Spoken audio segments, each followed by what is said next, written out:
Once upon a midnight dreary, while I pondered, weak and weary, over many a quaint and curious volume of forgotten lore, while I nodded, nearly napping, suddenly there came a tapping, as of someone gently rapping, tapping at my chamber door.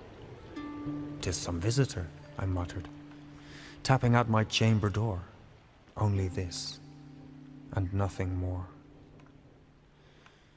Ah, distinctly I remember it was in a bleak December, and each separate dying ember wrought its ghost upon the floor.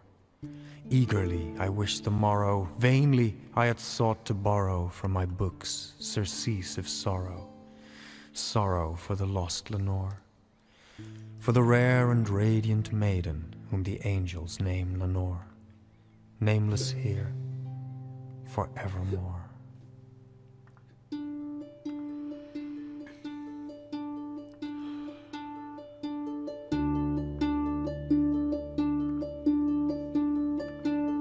And the silken, sad, uncertain rustling of each purple curtain thrilled me, filled me with fantastic terrors never felt before.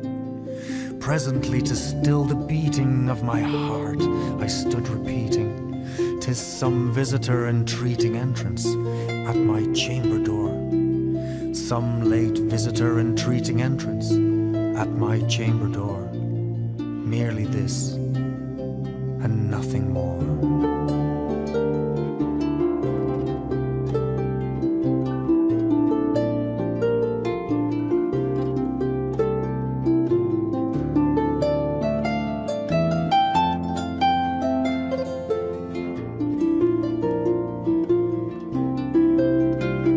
Out into the darkness peering, long I stood there wandering, fearing, doubting, dreaming dreams no mortal ever dared to dream before.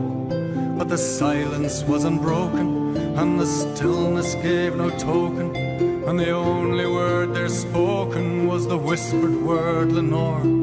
This I whispered, and an echo murmured back the word Lenore. Merely this, and nothing more. Back into the chamber turning, all my soul within me burning. Soon again I heard a tapping, somewhat louder than before. "Surely," said I, "surely that is someone at my window lattice. Let me see then what thereat is, and this mystery explore. Let my heart be still a moment, and this mystery explore. 'Tis the wind, and nothing more." Open wide I flung the shutter, when with many a flirt and flutter in there stepped a stately raven of the saintly days of yore. Not the least obeisance made he, not a minute stopped or stayed he, but with mien of lord or lady perched above my chamber door, perched upon a bust of Eris just above my chamber door, perched and sat, and nothing more.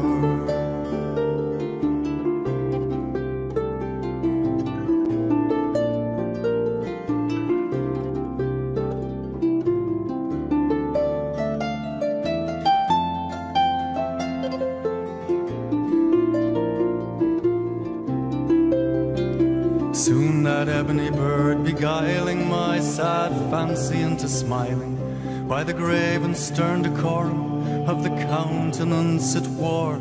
"Though thy crest be shorn and shaven, thou," I said, "art sure no craven, ghastly, grim and ancient raven, wandering on the nightly shore.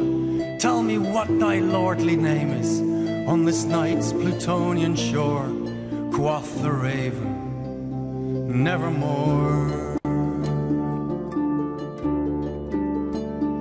Now the raven, sitting lonely on that placid bust, spoke only that one word, as if his soul in that one word he did outpour. Nothing further than he uttered, not a feather than he fluttered, till I scarcely more than muttered, "Other friends have gone before." on the morrow he will leave me, as my hopes have flown before, quoth the raven, nevermore. Then methought the air grew denser, perfumed by an unseen censer, swung by seraphim whose footfalls tinkled on the tufted floor. Once more on the velvet sinking, I betook myself to linking fancy on to fancy, thinking what this ominous bird of yore, what this grim, ungainly, ghastly, gaunt and ominous bird of yore meant in croaking nevermore.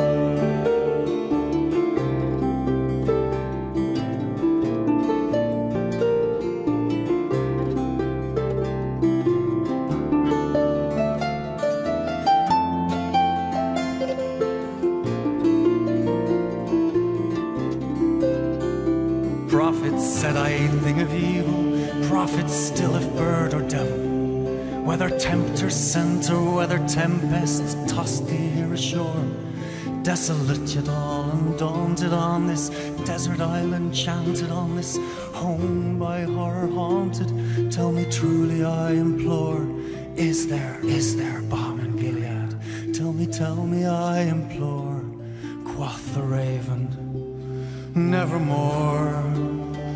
Prophets said I a thing of evil, prophets still if bird or devil, by that heaven stretched above us, by that God we both adore,